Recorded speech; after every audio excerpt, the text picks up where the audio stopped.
Hey, before we dive in, don't forget to hit subscribe for more stories like this. I walked in after a long, draining day, kicked my boots off by the door, and went straight to hug my wife. 5 years together, and that was our ritual. I scooped her up in the kitchen. She rolled her eyes and smirked into my shoulder. That night, though, she slid away like I'd carried in a cold draft. Hey, I said, arms empty. Rude. I'm tired, Megan, she muttered, already heading down the hall. I'll be there in a minute. I called after her, trying for lightness, a half laugh in my voice. Didn't expect the stiff arm at the 5-year mark. The bedroom door clicked shut. No laugh back. Just the house settling around me. If I'd known where this was going, I might have shut it down right then. But I didn't. I'm patient. I give space, then gauge who tries to use it against me. The next night, she did again. Then she found reasons to be elsewhere. Hannah needs me. Mom's not feeling well. I'm at Dad's sorting boxes. I asked simple questions. Her answers were clipped, cold, minimal. Like I'd called collect a bill. I work commercial HVAC. My days smell like dust and stale coffee. I'm used to static. This felt different. A signal. I sat at the table, flipping through a pad of invoices, while she scrolled on the couch. We should take a long weekend, I offered. Drive up to the lake. No phone, just us and terrible diner pancakes. No, she said without looking up. I can't. Can't because not a good time. Got it. Not a good time for pancakes. I muttered. She glanced at me as if I'd spilled oil on the floor. Don't make a thing out of it. I'm not making a thing, I said, noticing that she'd rather stare at a screen than make plans with me. Don't be dramatic. Right, I said. I'll save the drama for when the compressor dies. She went back to her phone. I finished my invoices, set the pad aside, and made a decision. If she wanted distance, she'd get precise distance, not sloppy vagueness. That was my first rule change. No theater, just facts. The next morning, I left before dawn and skipped the usual check-in. When she texted at noon, "Everything okay?" I waited a moment. "Busy. Dinner's on your schedule tonight." I replied. Then I hit the gym after work, grabbed a decent chicken bowl, and got home late enough that the house had settled. She was on the couch, TV humming quietly. "You didn't say where you were," she said without greeting me. "I switched it up," I replied, tossing my keys in the bowl. "I'm tired." "So am I." I shot back evenly. "Then we're a pair," I said, heading to the garage to wipe down my tools. Small visible adjustments. I thought, people hear best when it's not a speech. A few days later, we were at Hannah's backyard for a little get-together. String lights, paper plates, the usual. Megan hovered with the women, arms crossed. I talked shop with Jason, the neighbor who never shuts up about his truck. Hannah sidled up to me near the cooler, whispering, "Everything okay with you two?" As a friend or a spectator? I asked, half grinning. As a friend who wants to know if she should move her delicate wine glasses out of reach. I said, "We're not throwing anything, just adjusting settings." Megan appeared beside us, smiling at Hannah, ignoring me.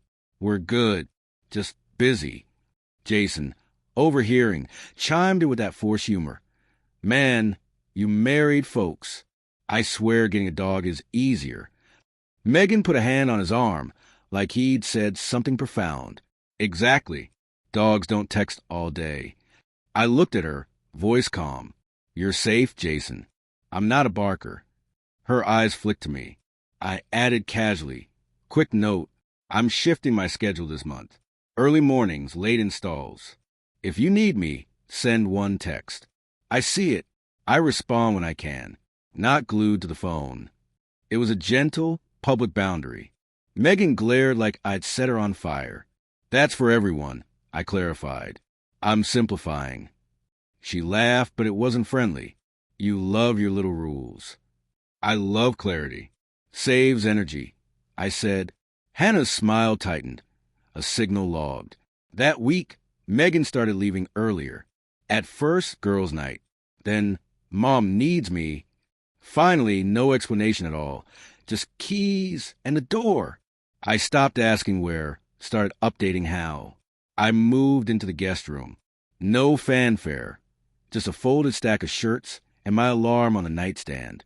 I split our budget like our laundry, mine and mine, hers and hers. I set our shared calendar to read only. When she noticed, she froze at the doorway. "What is this?" "A bed," I said, tightening the sheet. "Amazing invention. You want to join me when you're ready to act like my wife again. That's manipulative. It's specific. You can't just I can and I am." I set my watch on the dresser. "You still have me as a partner. You don't have me as background noise." She stared. Then, the first soft turn. That night, she brought tea to the guest room, standing like a nervous waitress. "Chamomile," she said. "Thanks." I took it, waited. She sat on the edge of the bed. "I know I've been off. Work stress. Family stuff. I don't know. We can handle stress," I told her. "It's the contempt that doesn't fly." Her eyes flashed. "There's no contempt." "Then say what you need." "I need space," she whispered. "Space is rules," I said. "Rule 1, honesty. Rule 2, if you choose others over me, say it and own it. Rule 3, if you walk out, I don't chase." "See?" She gestured at the rules. "You're making it all tight." "I'm making it clear." She ran a thumb around the mug's rim. "Maybe we can go up to the lake next month. Just us. I wasn't ready when you asked." "That offer's always on the table," I said. She nodded, kissed my cheek like a truce, and left with the empty mug. It smelled nice. Didn't change anything, but I logged it as illusion 1, the polite soothe. 2 days later, I left work early to stop by her parents' house. 10 minutes away. I brought smoke detectors. I promised her dad. He's the type with an opinion on everything. Her mom, friendly until she isn't. Megan had said she'd be there all afternoon. I installed 2 detectors in the hallway. "Megan around?" I asked casually. Her mom shook her head. "Left 20 minutes ago. Said she had to meet someone." "Someone?" I repeated, tightening a bracket. "Friend," her mom said, voice questioning, shrugging. "Want a sandwich? You look thin." Her dad snorted. I smiled, wiped dust off my hands. "No, I'm good. I'll send the instruction sheet." Driving home, I stayed silent. "Someone. I can handle a lot, but guessing games? Not for weeks. Not for months." That night, in the back office of my shop, old coffee steaming. My buddy Leo leaned in the doorway. Leo runs scheduling, calls everyone chief. "You look like a guy trying to fix a leak that ain't in the pipes," he said. "You gonna talk about it or go solve it?" I asked. "Solutions aisle," he joked. "No," I said. "Discreet investigator." Leo grinned. "You're moving fast." "I'm moving accurate." I hired a guy named Caldwell the next morning. Clean, precise, no drama. I needed to know exactly where she went when she said she was with friends or parents. Time, place, who. Nothing else. No long reports. 3 to 5 days. He said monotone. "You'll have data." "Data I can act on," I replied, then went back to work, leaving the detective work to him. While Caldwell followed her patterns, I followed mine, adjusted our household logistics. Auto drafts rerouted. Safety deposit box lined with documents. Truck title locked in a folder. No slamming doors, no speeches. Weight placed where it belonged. Megan noticed a shift like anyone notices gravity. They don't until they trip. One evening, she came home with groceries, a spicy tone. "You canceled our streaming accounts," she snapped. "I canceled charges I don't use. If you want them, pick them up," I said. "Petty? Responsible. You're controlling. I'm responsible. People who can't see the difference are usually enjoying the subsidy." She huffed, slammed the fridge, softened. Second soft turn. Pulled out an apron she never uses. Started chopping vegetables like ceremony. "Let me make dinner," she said. "Real dinner. I'll cook, you sit." I pulled a stool over to the counter and sat down. "Go ahead." She started cooking like a fast-cut montage from a cooking show. Lots of noise, tiny movements everywhere. I made the thing you like, she said, sliding the plate toward me. It's good, I told her after the first bite. She leaned her hip against the counter and gave me a hopeful little look. I can do this more often if we reset. Reset to what? To when things weren't complicated. We were never simple, I replied. We were honest, and you haven't been honest. She physically reacted to that. I know I've been off, she said quietly. I heard you. I also come home. I show up. You come home physically. I corrected. She stared at the stove. The knife tapped nervously against the counter twice. I'm actually trying, she said. You're trying to protect your comfort zone, I answered. That's not the same as trying. She froze. You can be cold when you choose to. I'm being direct. It only sounds cold to someone hiding inside themselves. Her eyes were glossy now, and not because of onions. I hate this version of you. You preferred the version who treated silence like a relationship strategy. She tossed the towel on the counter and walked away. Illusion 2, the effort meal. Pretty plate. Wrong intention. Day 4, Caldwell texted me. Timestamp report address, name. No guesses. No assumptions. Just what happened. 2 hotel visits. 1 dinner in a place nobody local would randomly pick. A Sunday parked outside a ranch house on the north side. A man I'd never heard of before. Basic info attached. No commentary. I stared at the photos. She was smiling in one, that head tilt she used to do before she stopped seeing me. He had that lazy swagger that comes from someone who thinks he deserves everything. No dramatic reaction inside me. No shaking hands. No rage. Just one quiet, okay, spoken into an empty office. Then I paid Caldwell and asked for printed copies. He dropped them off at noon and disappeared like a pro. I called an attorney next. Not to start a war, just to file and finalize.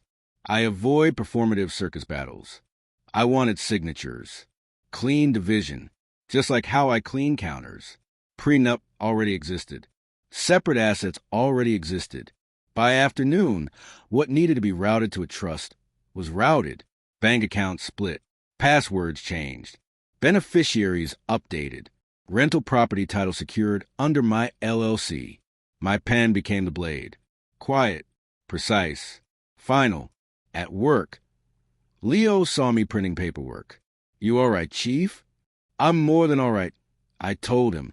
I'm finally aware. You gonna tell her? Or let the docs do the talking? I'll tell her once, I said. Then paperwork can support the rest. That evening, Megan texted. With Mom. She's having a tough day. Don't wait up. She even added a heart at the end. Like a cute sticker slapped over a dent. I didn't reply. Silence deserves silence in return.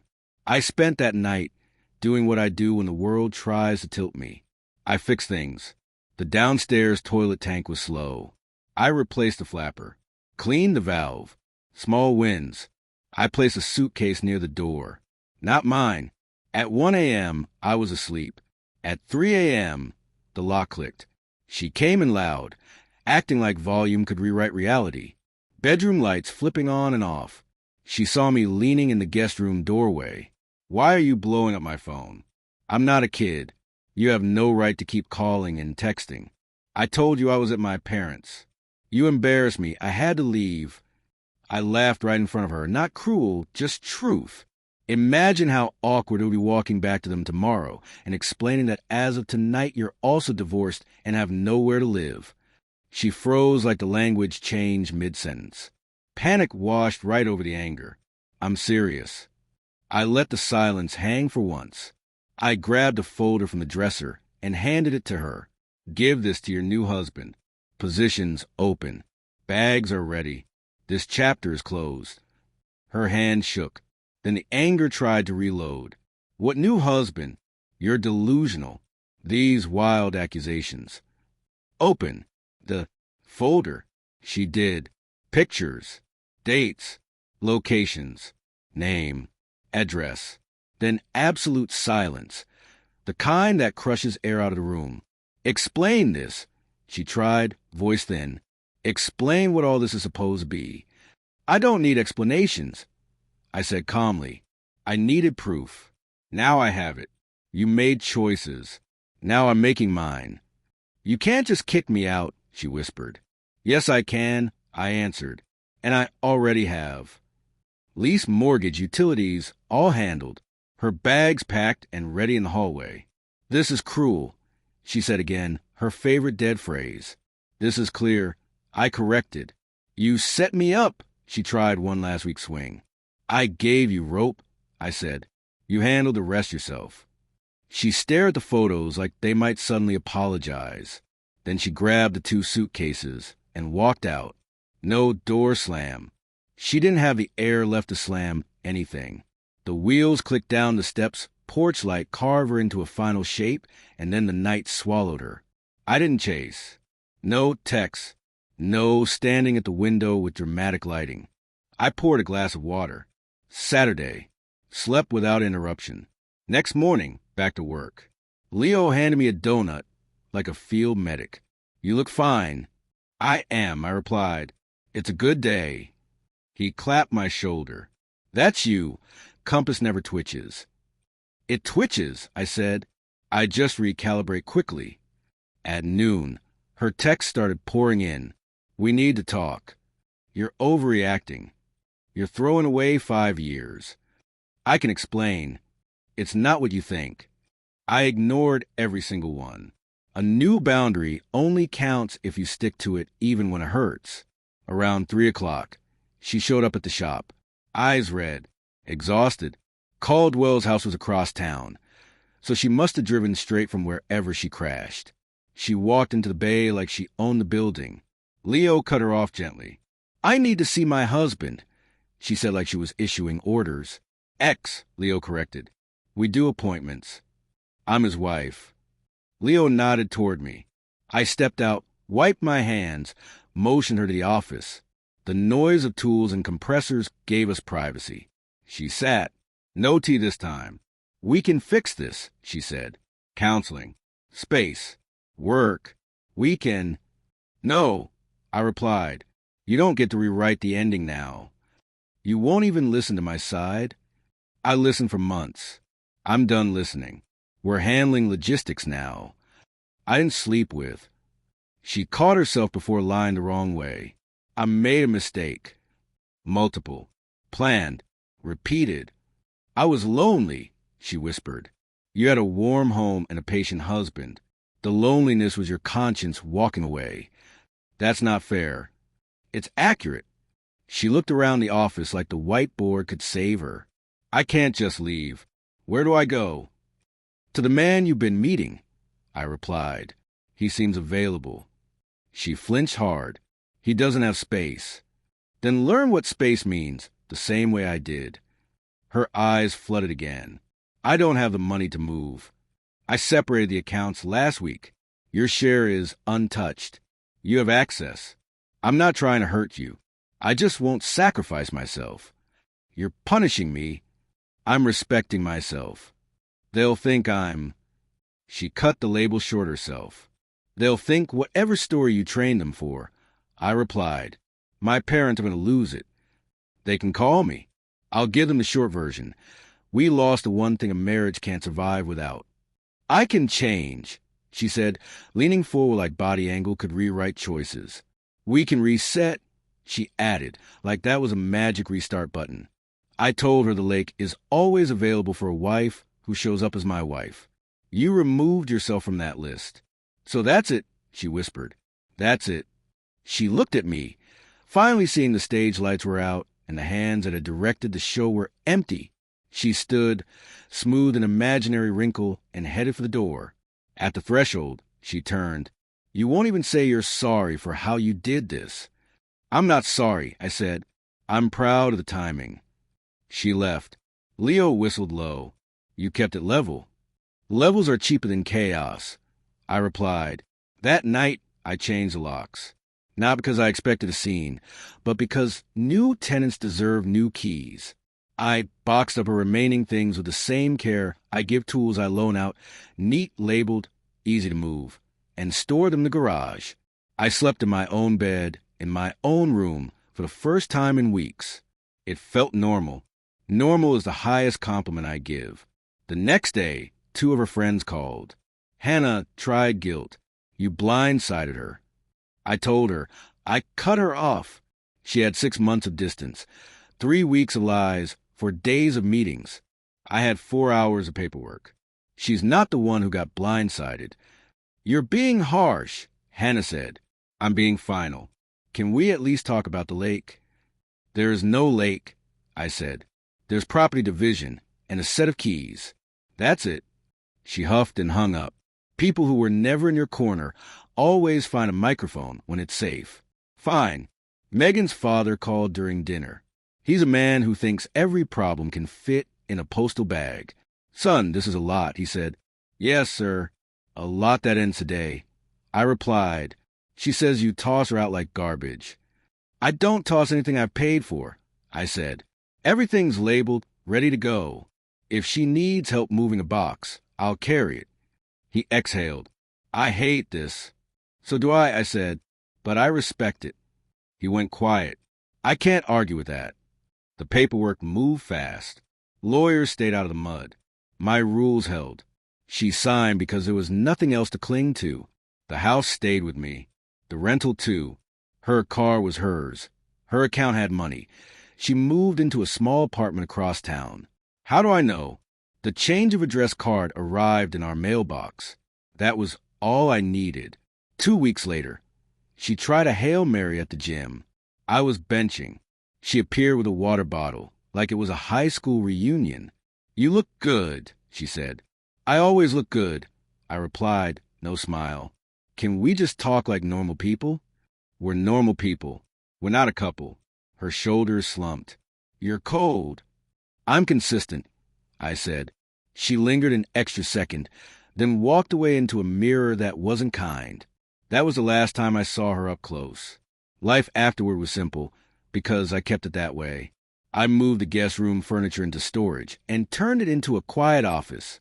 I finally bought the pickup I'd wanted for years. Cash, no hassle. The shop grew. I hired 2 more techs and tossed the broken cards that had always annoyed me. Jason brought beers over and never mentioned Megan again. He learned. Hannah stopped texting. Silence had texture, mostly peace. In the fall, I started seeing someone. Brooke, a nurse who works nights and laughs with her whole face. We didn't rush. I told her, I don't chase. I don't babysit. I don't do fog. She smiled. Good. I'm too tired for fog. We cook on Sundays. She teases me about labeling my spice jars like I label supply bins. I pretend to be offended. We both know the system keeps me honest. Sometimes, driving home from a late install, I'd pass the street where that ranch-style house sits, the one from Caldwell's Notes. I never turned down the street. I didn't need to. I'd come home to clean counters, a quiet bed, my dog-eared paperback on the nightstand. I'd sit on the porch, feet on the rail I finally replaced last spring. I had nothing to fix that didn't belong to me. I heard about Megan in fragments. Hannah said through a mutual friend that the man in the photos bailed as soon as it got complicated. Another friend said Megan moved again to a smaller place. Her mother sent a Christmas card addressed to both of us, then crossed out and rewritten to you. A tiny apology in ink. I didn't gloat. I didn't smirk. I didn't need a parade. You don't throw confetti over a fire you put out. What I learned is simple. Respect is a currency in my house. You don't pay me in pretty excuses. You either pay full price or go somewhere else.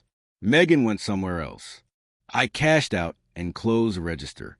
That's not cruelty. That's accounting. People ask if I'm angry. No, anger is loud. I'm quiet. I'm not nostalgic either. Nostalgia lies for the lazy. I remember us as we were before the distance. Grateful I had it. I remember the 6 months after. Grateful I stopped it. Months later, one night, the doorbell rang. Cameras showed a figure trying to dress yesterday like tomorrow. Megan held a small box. I opened the door enough to be polite. Found your watch? She said. I took it. Thanks. She lingered. How are you? Good. Really? Yes. She nodded too many times. Almost said fine, but she wasn't. I'm working a lot. Good. I'm alone, she added, like that might bridge a conversation. Alone isn't a disease. It's a place to build. She looked down. I didn't think you'd actually follow through. You weren't supposed to think.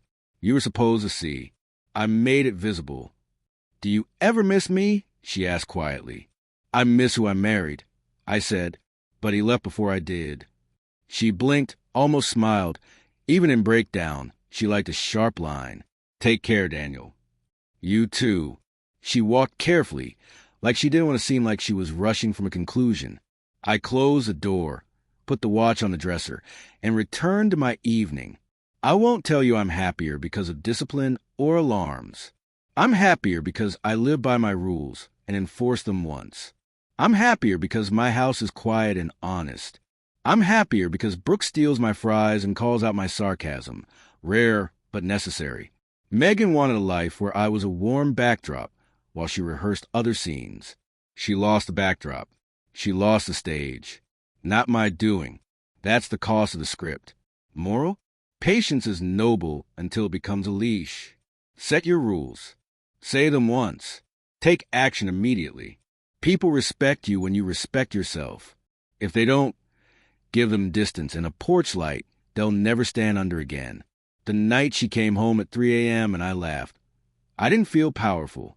I felt calm. Calm is what happens when map and road finally match. She thought I was trying to control her. No, I just refused to be controlled by lies and half-truths.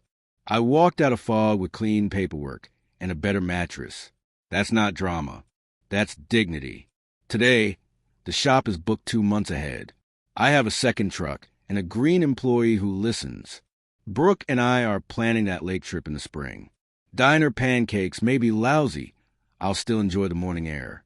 House looks the way I like it. Clean, spare, solid windows. A weathered baseball glove on the shelf belonged to my grandfather. He taught me 3 rules. Keep your word. Fix what you break. Walk away from anything that stops respecting you. I kept all 3. Megan? Last I heard, she's moved again. Job hopping. New neighbors every few months. I don't smile. I don't grimace. Just information. She made her trade. I made mine. I hope she finds what she was looking for. I already did. Respect is quiet. It doesn't post. It doesn't beg. It stands. It nods once. Then it leaves. That's how my marriage ended. That's how my next chapter began.